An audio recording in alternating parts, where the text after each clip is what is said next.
히브리서 10장 1에서 18절 완전한 생명의 교제라는 말씀의 제목으로 함께 은혜의 말씀을 나누고자 합니다. 이제 히브리서가 이제 끝으로 종반부로 이제 향하고 있어요. 벌써 이제 중간을 한참 넘어섰고 이제 10장, 11장, 12장, 13장까지 가면 이제 끝나는 그런 이제 결론에 이르러 가는 모양새인데요. 히브리서의 전체 주제는 율법과 복음의 관계다라고 할 수 있어요. 율법은 무엇이고 복음은 무엇이고, 우리가 율법의 백성으로 살 것인가 아니면 복음으로 백성으로 살 것인가를 가르치는 거죠. 이미 우리는 이 답을 잘 알고 있습니다. 우리는 복음으로 살아야 된다. 우리는 복음의 백성으로 살아야 된다는 것을 알아요. 이것은 당연한데 우리가 복음이 무엇인지 율법이 무엇인지를 구분하지 못하고 율법과 복음이 섞여서 율법과 복음을 섞어서 생각하고 율법과 복음을 구분하지 못하고 같이 행동하는 일들이 왕왕 우리 주변에 또 우리의 신앙 속에서 나타납니다. 과연 우리가 주님 앞에 드리는 이 기도나 예배가 복음에 합당한 예배이고 복음에 합당한 기도인가? 그런 내용들 우리가 고민하고 갈등을 한다면 히브리서는 우리에게 길을 알려줍니다. 우리가 어떻게 복음으로 살아야 될 것인가? 또 율법은 우리에게 어떤 효용이 있는가? 이 히브리서의 말씀으로 복음과 율법, 율법과 복음을 분명하게 구별할 수 있는 그러한 은혜와 선이 있는 거예요. 그리고 그리스도 안에서 얼마나 우리가 큰 은혜를 누리고 있는지를 분명하게 압니다. 그러니까 율법을 대비해서 율법을 설명을 하면 복음의 영광스러움이 드러나요. 그러니까 복음의 영광스러움이 드러난다는 것은 이 복음 안에서 살아가는 우리, 복음의 영광으로 하늘의 성소와 하늘의 것을 누리면서 살아가는 우리의 영광스러움이 드러나죠. 구약의 이스라엘 백성은 율법을 누리는 백성입니다. 천하만국에 많은 나라와 민족이 있지만 하나님을 대면하고 하나님을 예배하고 하나님을 경배하는 민족은 오직 유일하게 이스라엘 뿐이었거든요. 그들만이 하나님이 주신 가나안의 언약을 누리고 그들만이 하나님과 함께하는 복의 은혜를 누리고 그들만이 하나님과 함께하는 은혜로 살아가는 그러한 기쁨의 은혜를 누리는 백성이에요. 그런데 이 율법 안에서 이스라엘은 율법의 은혜를 누리는 백성으로 살았고 예수 그리스도 안에서 우리는 복음의 은혜를 누리는 백성으로 사는 거예요. 우리는 복음의 은혜를 누리는 백성. 우리가 예수 그리스도를 믿고 구원 얻는 것으로 모든 게 끝나는 것이 아니라 그리스도의 복음을 누리는 생활하는 백성. 우리가 그리스도의 복음 안에서 살아가는 은혜의 백성. 우리의 삶, 우리의 살아가는 이 모습, 이게 더욱더 우리에게 더욱더 중요하고 우리의 생활을 비추는 은혜의 진리인 거죠. 우리가 예수 그리스도를 믿고 구원받는 건 너무나도 확실하고 분명해서 예수 그리스도를 믿고 구원을 받았어요. 그러면 구원받은 다음부터는 우리는 어떻게 살아야 된 것인가? 성경은 우리에게 가르치기를 복음을 누리는 백성, 복음 안에서 살아가는 백성이 되도록 권면하고 또 우리가 어떻게 하면 복음을 누리는 백성으로 살 것인가를 히브리서는 율법과 비교해서 얼마나 우리가 율법보다 큰 영광을 얻었는지를 알게 하므로 이 율법 아래서 살아가는 율법 백성이 아니라 복음의 백성이 살도록 권면합니다. 오늘은 그리스도 안에서 하나님과 어떤 교제를 누리고 있는지를 우리에게 말씀하는 내용이에요. 본문 1에서 4절 말씀 먼저 보겠습니다. 율법은 장차 올 좋은 일의 그림자일 뿐이요 참 형상이 아니므로 해마다 늘 드리는 같은 제사로는 나오는 자들을 언제나 온전하게 할 수 없느니라. 그렇지 아니하면 섬기는 자들이 단번에 정결하게 되어 다시 죄를 깨닫는 일이 없으리니 어찌 제사 드리는 일을 그치지 아니하였으리요. 그러나 이 제사에는 해마다 죄를 기억하게 하는 것이 있나니 이는 황소와 염소의 피가 능히 죄를 없이 하지 못함이라. 율법은 온전한 것이 아니어서 죄를 없앨 수 없다라고 결론져요. 그러니까 율법은 죄를 없앨 수 있는 기능이 없어요. 죄를 잠시 미뤄둘 수 있는 기능, 죄를 잠시 기억나게 하지 않을 기능은 있어도 죄를 온전하게 없앨 수 있는 기능이 없어요. 그래서 반복적인 속죄를 통해서는 죄를 없이 할 수 없는데, 왜냐하면 그것은 참 형상이 아니고 온전한 것이 아니기 때문이다 라고 설명해요. 참 형상이 아니고 온전한 게 아니라는 거죠. 그러니까 율법은 하늘의 모형이고 하늘의 것을 비교해서 만든 것이지 하늘의 것은 아니거든요. 하늘의 영광이 땅으로 내려온 건 참으로 큰 은혜예요. 하나님께서 에덴 동산을 창설하신 이후에 하늘에 자기의 터전을 만드시고 하늘에서 자기 백성과 교제하는 자리로 내려오신 것은 참으로 큰 영광이고 은혜지만, 그러나 그것은 하늘의 것이 아니거든요. 만일 율법이 온전한 것이었다면 그것으로 하나님을 섬기는 자들이 단번하게 정결하게 되어서 다시는 죄를 깨닫는 일이 없었을 거예요. 그러니까 죄가 없어져 버렸기 때문에 죄를 깨닫는 일이 없었을 것이다. 이 말은 그러면 반대로 얘기하면 우리가 예수 그리스도를 믿어서 구원을 받았는데 우리는 매일 죄가 기억나거든요. 내가 잘못한 거, 막 누구한테 화내고 욕하고 했던 거 기억나거든요. 그럼 난 왜 이렇게 맨날 죄가 기억나는데? 그 어떤 내 실수와 잘못에 대한 것이 아니라 내 생명에 관계된 죄에 대해요. 우리가 이 예수 그리스도 안에서 사망의 권세를 이기고 생명의 은혜를 우리가 얻었는데 우리가 이젠 다시는 사망을 생각하는 백성으로 살지 않아요. 사망 아래 매인 백성으로 살지 않아요. 그 얘기를 하는 거지 우리의 연약한 모습들, 우리의 윤리적인 모습들에 대한 것이 아닙니다. 지금 여기서 얘기하는 것은 어떤 개인이 뭔가를 잘못해서가 아니라 왜 이스라엘은 개인이 잘못했든 잘했든 정결한 사람이든지 부정한 사람이든지 온전한 사람이든지 온전하지 못한 모든 백성이 하나님 앞에 예물을 가지고 나와야 돼요. 근데 일주일 동안 아무 잘못도 안 했어요. 화도 내지 않고 누구를 혼내지도 아니하고 도둑질도 하지 않냐고 아무것도 안 했어요. 그래도 하나님 앞에 나오려면 예물 가지고 나와야 돼요. 빈손 들고 나올 수가 없어요. 나 일주일 동안 아무것도 잘못한 게 없는데요. 그래도 가지고 나가야 됩니까? 그 문제는 왜 이스라엘은 죄가 없는데도 자기 스스로 돌이켜서 깨달을 만한 죄가 없는데도 하나님 앞에 예물을 가지고 나와야 되는가?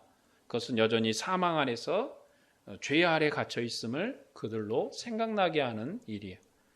그러니까 그 얘기를 하고 있는 겁니다. 내가 하나님 앞에 예수 그리스도 안에서 구원을 받았기 때문에 내 죄를 위하여서 나의 사망에 이르는 이 죄를 위해서 내가 다시금 속죄할 필요가 없는 거예요. 그거 얘기하는 거거든요. 이제 여기서 이제 오해가 생기면 뭐가 나오냐면 구원파가 나오는 거예요. 오해가 생기니까. 한 번에 내 죄가 용서됐다고 했지 않냐. 그러니까 이젠 다시는 우리에게는 회개함이 없다. 회개함이 없다. 우리는 회개할 필요가 없지 않느냐. 단번에 모든 죄가 용서됐는데. 우리가 그 문제, 죄와 사망에 관한 문제에 대해서 우리가 회개할 게 없는 게 맞아요. 그러나 예수 그리스도께서 우리에게 가르쳐주신 주기도문에서도 우리가 항상 이렇게 기도하라 말씀하신 것에서도 우리의 연약한 모습들, 이 모습을 향하여서 우리로 계속적으로 속죄토록 합니다. 우리의 살아가는 우리의 삶 속에서 우리의 연약함이 항상 있어요. 윤리적인 부분에 대한 문제라든지 여러 가지의 연약함. 그리고 우리가 진짜로 속죄해야 될 것은 딱 두 가지인데, 첫째로 하나님을 진심으로 사랑했는가, 둘째로 형제를 진정 용서하고 그들의 어려움을 돌아보며 그들을 사랑했는가. 우리가 예수 믿지 않는 여러 세상의 형제를 가리키는 게 아니라 나의 함께 지체로서 함께 주님의 몸된 교회를 우리가 어떻게 봉사했는가에 대한 회개이고, 그리고 내가 하나님을 진정으로 사랑했는가라는 거죠. 그런데 때때로 우리가 살아가면서 매일의 삶 속에서 하나님의 사랑을 잃어버릴 때가 많아요. 그냥 내가 스스로가 잘난 것 같고 내가 스스로가 모든 걸 할 수 있는 것 같고, 돌이켜보면 하나님의 은혜로 내가 이 자리에 서 있는데 하나님의 은혜를 잃어버릴 것, 그 부분에 대한 회개가 우리에게 꾸준히 요구되는 거죠. 그리고 우리 형제를 향한 사랑의 마음이 내 안에서 영원토록 불타오를 수 있도록 기도하는 거죠. 그리고 또한 이제 내가 세상에 나가서 차를 운전할 때 화를 내고 또 어쩔 때 좀 분노도 하고. 아니, 근데 그게 여러분 그 분노는요 좋은 것일 수도 있어요. 왜냐하면 제가 생각할 때 살아오니까 분노는 나쁜 게 아니고요. 분노를 해야지 내 안에 고통, 내 안에 스트레스가 또 해소되는 이게 카타르시스가 되는 거라고 그러죠. 그러니까 내 안에 문제가 해결돼 가는 과정이에요. 그걸 하지 않고 자꾸 참으면 이제 뭐가 되냐면 화병이 되는 거예요.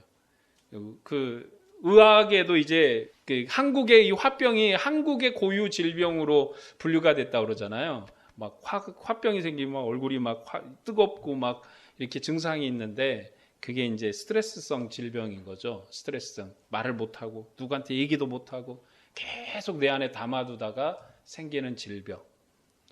뭐 분노하는 게 나쁜 건 아닌데 이제 우리가 여러 가지 연약한 부분들 내가 그러지 않았으면 됐을 법 했는데 내가 그렇게 하질 필요가 없었는데 라는 아쉬움에 대한 우리의 돌이킴이죠. 우리에 대한 돌이킴. 그럴 필요까지 있었을까라는 돌이킴. 그렇기 때문에 이 율법이 온전하지 못하다는 것은 하나님을 섬기는 일에 단번하게 정결하게 되지 못하는 것. 그래서 죄를 깨닫게 하는 것이 율법이 온전하지 못하는 것이고 이것이 모세 제도의 한계예요. 왜 이스라엘 백성은 처음부터 성전을 받을 때부터 영원토록 반복적인 제사를 드릴 수밖에 없었는가에 대한 한계입니다. 이런 사실을 설명하기 위해서 히브리서는 시편 40편의 말씀을 인용을 하고 있어요. 5절에서 9절 말씀을 볼까요? 그러므로 주께서 세상에 임하실 때 이르시되 하나님이 제사와 예물을 원하지 아니하시고 오직 나를 위하여 한 몸을 예비하셨도다. 번제와 속죄제는 기뻐하지 아니하시나니 이에 내가 말하기를 하나님이여 보시옵소서. 두루마리 책에 나를 가리켜 기록된 것과 같이 하나님의 뜻을 행하러 왔나이다 하셨느니라. 위에 말씀하시기를 주께서는 제사와 예물과 번제와 속죄제는 원하지도 아니하고 기뻐하지도 아니하신다 하셨고 이는 다 율법을 따라 드리는 것이라. 그 후에 말씀하시기를 보시옵소서. 내가 하나님의 뜻을 행하러 왔나이다 하셨으니 그 첫째 것을 폐하심은 둘째 것을 세우려 하심이라. 이 시편 40편은 다윗의 시고 하나님께서 다윗의 죄를 용서하시고 구원하셨음을 기뻐하는 시예요. 그런데 이 문맥에서 하나님께서 제사와 예물을 원하지 않는다고 얘기합니다. 이것은 조금은 이제 가깝게는 다윗에 대한 얘기고 좀 멀게는 이스라엘의 배교와 관련이 돼 있어요. 이스라엘의 하나님을 거절했고 그 결과 블레셋의 지배를 받아 심한 고통을 당했습니다. 이런 이스라엘 위해서 하나님은 여러 사사를 보내서 그들이 하나님께 돌아오도록 여러 번 설득했고 은혜를 베풀었어요. 그리고 마지막 사사이며 이스라엘의 왕인 다윗을 통해서 이스라엘을 구원하였습니다. 그 과정에서 이스라엘 백성은 수많은 범죄를 지었고 항상 그들에게 하나님 앞에 범죄함에도 항상 하나님 앞에 예물을 가지고 나오고 그리고 그들은 진실하지 못한 속에서 예물을 가지고 나와요. 그런 것들이 매번 반복되고 있는 거죠.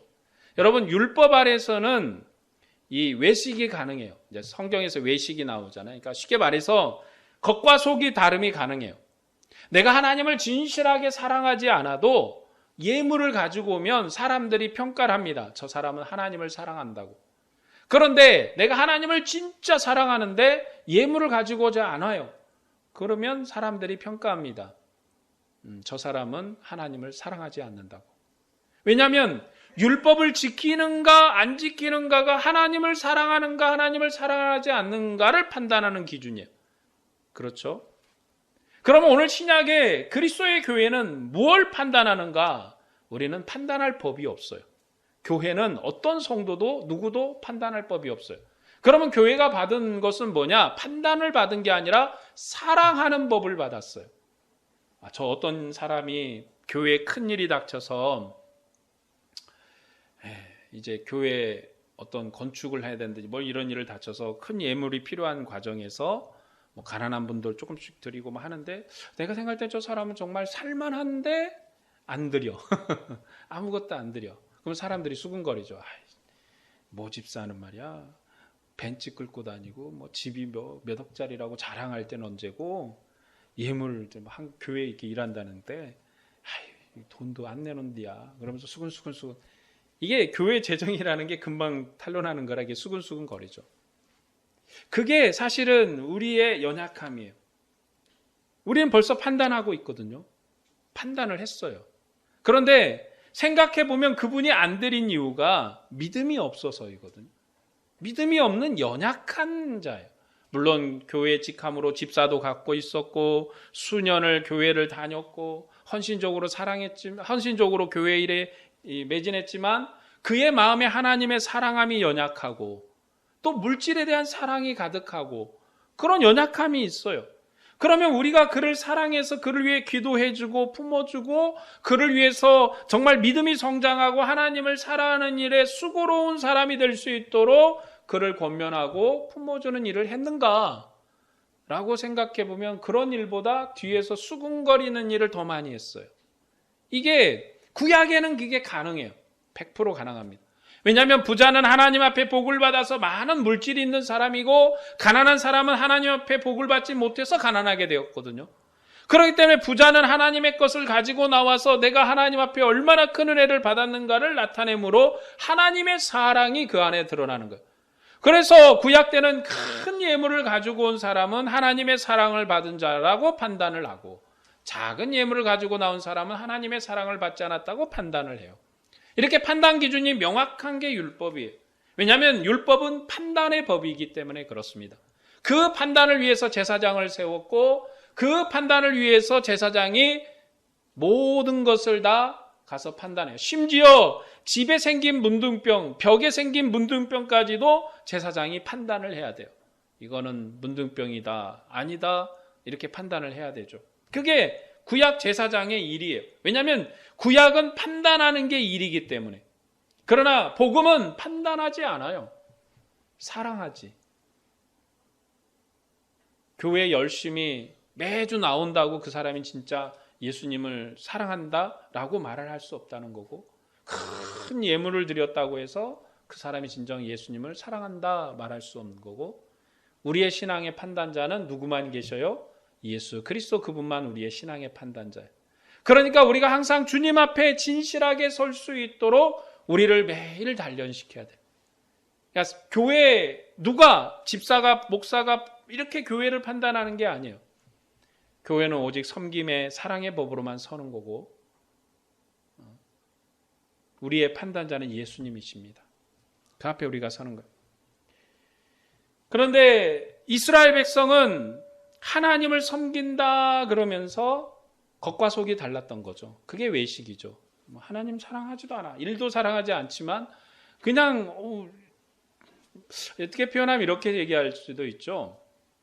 여러분 국가를 사랑하십니까? 국가를 사랑하지 않지만 세금은 내야 돼요. 여러분 국가를 사랑해서 세금을 내는 건 아니잖아요. 국가를 사랑하지 않지만 세금은 돼요. 이스라엘 백성에 있어서 율법은 그들의 삶이고 그들의 법이고 그들의 모든 것이에요. 그리고 하나님을 사랑하지 않아도 율법을 따라서 정한 예물을 내야 돼요. 예배함에 나올 때 정한 예물을 가지고 나와야 돼요. 어쩔 수가 없어요. 싫어도 가져 나와야 되고 좋아도 가지고 나와야 되고 가지고 나와야 돼요. 물론 다 그런 건 아니고 그중에 진심으로 하나님을 사랑하는 사람들이 무척 많았겠죠. 하나님을 향한 소망의 마음, 사랑의 마음으로 했겠죠. 그러나 율법은 이러한 판단의 법이기 때문에 항상 그걸 가지고 나와야 됐습니다. 그래서 이스라엘은 하나님 앞에 외식이 가능했던 거예요. 사실은 그들은 하나님을 사랑하지 않음에도 예물을 가지고 나와서 사람의 존경을 받았고 사람들의 칭찬을 받았습니다. 그래서 하나님이 그 예물이 싫다는 거예요. 하나님을 향한 사랑의 마음이 1도 없는데 싫다는 거예요. 그런데 어떻게 보면 율법은 한계를 이미 가지고 있어요. 하나님이 싫다고 하시는 이유는 이미 율법을 줄 때부터 시작된 거예요. 그래서 율법을 받은 백성은 처음부터 범죄한 백성이었어요. 하나님은 그들을 향한 사랑의 마음으로 참으시고 인내하셨지만 그 한계에 다다랐을 때 그들을 팔아버리시고 새로운 언약의 법으로 새로운 관계를 이제 만들어 가실 거예요. 그게 구원 역사의 진행이고 과정입니다. 그뿐만 아니라 다윗도 이 율법의 한계에서 여러 번 죄를 지었어요. 시편 40편 12절에 다윗이 자기에 대해서 고백하여 말하기를 수많은 재앙이 나를 둘러싸고 나의 죄악이 나를 덮음으로 우러러볼 수도 없으며 죄가 나의 머리털보다 더 많음으로 내가 낙심하였습니다. 다윗이 자기 죄악으로 심한 고난을 받았지만 그 가운데서 하나님의 구원을 받았음을 기뻐하는 노래예요. 그러나 다윗이 하나님께 용서함을 받았어도 그 용서는 온전한 건 아니에요. 다윗이 밧세바로 범죄했을 때 하나님이 다윗을 용서했죠. 그의 죄는 생명으로 갚아야 할 죄여서 다윗과 밧세바는 반드시 죽어야 했어요. 왕이라 할지라도 율법을 넘어설 수는 없거든요.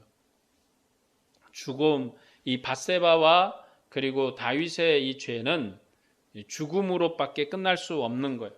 그런 그들의 죄를 용서하시고 그들의 예물을 받으셨지만 그가 뿌린 피를 온전하게 하신 것은 아니어서 그래서 밧세바의 남편 우리아의 흘린 피로 말미암아 다윗이 후에 다윗성에서 쫓겨납니다. 예루살렘 성에서 쫓겨나요. 영원히 요동치지 않을 것 같은 이 어마어마한 예루살렘에서 다윗이 쫓겨나고 고난을 받습니다. 그뿐만이었던가요? 다윗이 우쭐함으로 인구조사를 했어요. 사실 하나님은 나를 바라봐라 그랬지 너희 가진 군대의 숫자, 너희가 가진 물질의 양을 바라보지 못하게 하셨는데 다윗이 울줄함으로 인구조사를 했다가 하나님 앞에 크게 벌을 받았어요. 다윗이 그러한 범죄에도 하나님 앞에 용서함을 받았지만 온전한 건 아니에요. 온전하게 용서된 건 아니었다는 거죠.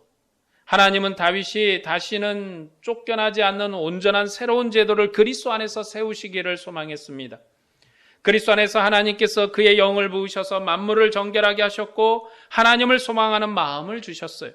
하나님께서 세우신 새로운 제도는 죄인에게 구원의 도를 전하는 제도입니다.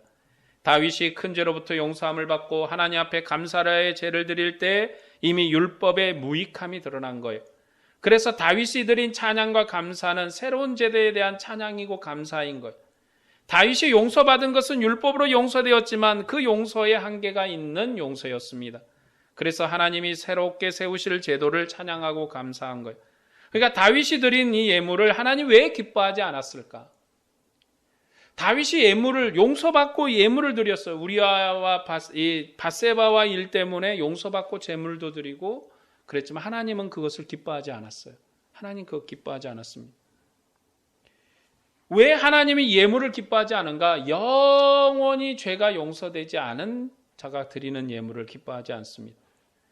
하나님께서 율법의 한계를 끝낼 새로운 제도, 그 약속을 이 다윗의 시대 때부터 하고 계시는 거예요.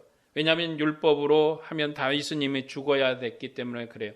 그런 다윗을 살린 것은 새로운 제도에 대한 약속이어서 율법의 한계를 벗을 새로운 법을 주시겠다는 모형이었습니다. 그래서 본문 9절에 그 첫째 것을 폐하심은 둘째 것을 세우려 하심이라 말씀하신 거예요. 첫째 것은 폐할 거예요. 그리고 둘째 것을 세울 것인데 그것이 온전한 법이고 죄인을 의인으로 새롭게 하는 법이 될 것입니다. 본문 9에서 10절 말씀을 볼까요? 그의 말씀하시기를 보시옵소서 내가 하나님의 뜻을 행하러 왔나이다 하셨으니 그 첫째 것을 폐하심은 둘째 것을 세우려 하심이라. 이 뜻을 따라 예수 그리스도의 몸을 단번에 들이심으로 말미암아 우리가 거룩함을 얻었노라. 둘째 것은 예수 그리스도의 몸을 단번에 들이심으로 우리가 거룩하게 된 것이에요. 첫째 것은 하나님께서 천사를 통해서 모세에게 주신 것이고 둘째 것은 하나님께서 그의 아들을 통해서 우리에게 주신 거예요. 이제 우리의 거룩함은 번제나 속죄를 드림으로 거룩하지 않습니다. 우리가 아버지의 뜻을 이루므로 거룩하게 되는 것이고 그것은 윤리도 포함하는 거룩이에요. 우리가 아버지의 뜻을 이루는 것이 거룩함인데 여기에는 윤리도 포함되는 거죠. 그 거룩함을 예수 그리스도께서 자신의 몸을 단번에 드림으로 이루신 거예요. 우리가 주님 앞에서 얻으신 이 거룩함은 예수 그리스도의 죽음으로 말미암아 얻은 거룩함이에요. 우리가 뭐에 대해서 거룩합니까? 윤리, 도덕에 대해서 거룩한 것이 아니라 죄와 사망에 대해서 거룩한 거예요. 우리가 하나님의 은혜 아래서 죄와 사망을 거둠으로 하나님의 보좌에 담대히 나가는 은혜로 거룩한 거예요. 우리가 하나님을 온전히 섬기고 하나된 백성으로 삶으로 거룩한 거예요. 이것이 우리의 거룩함입니다.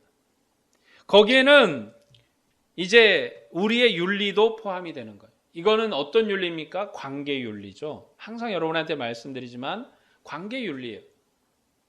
우리가 하나님의 백성이므로 세상에서 거룩함으로 살아야 되고, 우리가 하나님의 자녀이므로 하나님 앞에서 우리가 세상을 향하여 착하게 살아야 되는 거예요. 우리가 착하게 사니까 하나님 앞에 거룩한 백성이 된 것이 아니라 하나님의 백성으로 하나님의 자녀로 우리가 하나님 앞에 섰으니 그 관계로 세상에 착하게 사는 거지, 착하게 살면 하나님 앞에 거룩해지는 게 아닙니다. 우리는 이미 하나님 앞에 거룩합니다. 우리의 거룩함을 가지고 세상에 착하게 사는 거예요. 우리의 거룩함을 가지고 세상에 윤리적으로 사는 겁니다. 그것이 우리가 주님 앞에 사는 방법이에요. 본문 11에서 12절 말씀을 보겠습니다. 제사마다 매일 서서 섬기며 자주 같은 제사를 드리되 이 제사는 언제나 죄를 없게 하지 못하거니와 오직 그리스도는 죄를 위하여 한 영원한 제사를 드리시고 하나님 우편에 앉으사. 구약 때 제사장이 매일 하나님을 섬기고 제사를 드리지만 이 제사는 죄를 없이 하지 못하는 제사예요. 왜냐하면 죄에 대한 반복적인 제사를 드리기 때문이죠. 그래서 예수 그리스도께서 우리 죄를 위해서 영원한 제사를 드리시고 하나님 우편에 앉으셨습니다. 예수님이 제사장으로 자신을 단번에 드리고 오르신 자리가 하나님의 우편이에요. 그 자리는 왕의 자리입니다. 예수님은 우리의 제사장인데 그는 왕의 자리에 앉으신 제사장이에요. 히브리서는 제사장과 왕을 연결하여 설명을 합니다. 우리의 제사장이 예수님이시고 그분이 이제 하나님 보좌 우편에 앉으셨으니 그분이 왕이세요. 이전에 제사장은 왕이 아니므로 하나님의 우편에 앉지도 아니하였고 항상 하나님의 종으로서 매일 제사를 드림에도 하나님 보좌 밑에서 섬겼습니다. 그것이 율법의 제사의 한계지만 우리의 제사장은 왕이시고 또 우리의 영원한 대제사장이세요. 본문 14에서 18절 말씀을 볼까요? 그 후에 자기 원수들을 자기 발등상이 되게 하실 때까지 기다리시나니 그가 거룩하게 된 자들을 한 번의 제사로 영원히 온전하게 하셨느니라. 또한 성령이 우리에게 증언하시되 주께서 이르시되 그날 후로는 그들과 맺은 언약이 이것이라 하시고 내 법을 그들의 마음에 두고 그들의 생각에 기록하리라 하신 후에 또 그들의 죄와 그들의 불법을 내가 다시 기억하지 아니하리라 하셨으니 이것들을 사하셨은즉 다시 죄를 위하여 제사 드릴 것이 없느니라. 이 내용은 시편 110편의 내용을 인용한 말씀이에요. 이 시편은 메시아의 나라의 영광에 대한 찬양입니다. 오직 예수 그리스도 안에서 하나님이 영원히 우리의 아버지로 오신 거예요. 하나님이 우리 아버지이신 것은 다시는 무효될 수 없는 새로운 것입니다.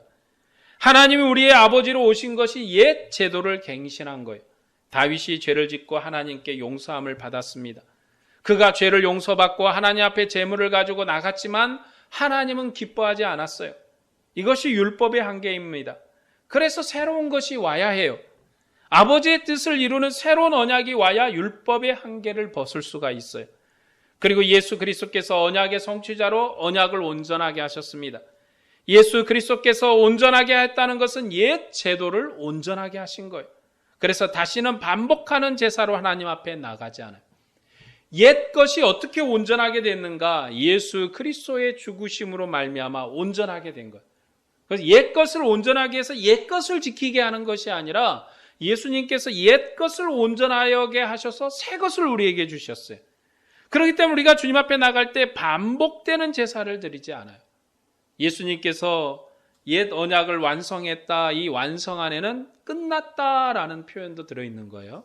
끝낸 거예요. 끝나고 새롭게 시작하는 거예요. 그렇기 때문에 새술은 어디다 부어요? 세부대에 붓는 거예요. 이 새술은 세부대에 붓는다는 게 그 말이에요. 율법과 관계된 언약이.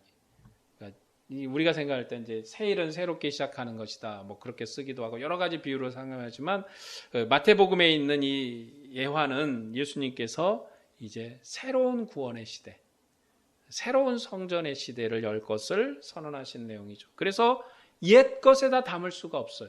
그러니까 옛 백성이 이스라엘까지도 새로운 백성으로 와야 돼요. 그러니까 율법을 지키는 백성으로 교회에 들어오면 안 되고, 율법을 지키던 백성도 율법을 내려놓고 새로운 백성으로, 복음의 백성으로, 하나님의 복음을 지키는 백성으로 교회에 들어와야 돼요. 그것이 새 일의 시작이죠. 그래서 그리스도께서 온전하게 하신 건 옛 제도의 온전함이고, 그래서 다시 반복하는 제사로 하나님 앞에 나가지 않습니다.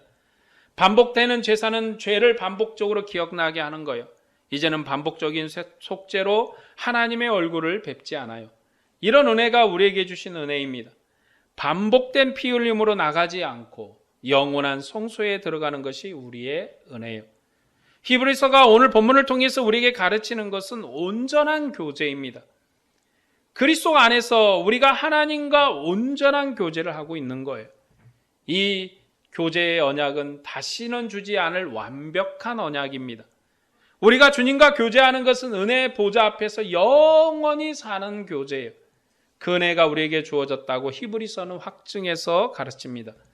그리스도의 언약의 피로 하나님과 교제하는 은혜가 우리가 누리는 은혜이고, 이 은혜가 우리에게 확증된 거예요. 예수님의 죽음으로 우리로 하여금 아버지께 나가는 은혜를 확증했습니다. 그리스도 안에서 하나님의 뜻을 이루는 새로운 언약이 나타난 거예요. 예수 그리스도께서 완성하신 것은 새로운 완성입니다. 그 완성은 옛 제도를 새로운 단계로, 새로운 제도로 완성한 거예요. 그러므로 우리가 율법으로 살지 않고 복음으로 사는 거예요. 복음이 우리의 새 언약이고 아버지께 교제하는 법이에요. 그런 언약이 우리에게 왔기 때문에 이방인인 우리까지도, 이스라엘과 아무 상관이 없고 유대인과도 아무 상관이 없는 우리까지로도 하나님의 은혜의 백성으로 우리가 사는 거예요. 우리가 하나님 앞에 백성으로 살 수 있는, 하나님의 백성으로 살 수 있는 것은 오직 복음의 은혜이고, 오늘 우리가 누려야 될 은혜의 복음은 이 복음의 교제입니다. 그리스도 안에서 생명의 교제를 나눠야 돼요. 오늘도 이 복음의 법을 따라서 하나님 아버지와 생명의 교제를 더욱더 여러분이 풍성하게 누리면서 하나님의 은혜를 소망하면서 살아가기를 주의 이름으로 축복합니다. 기도하겠습니다.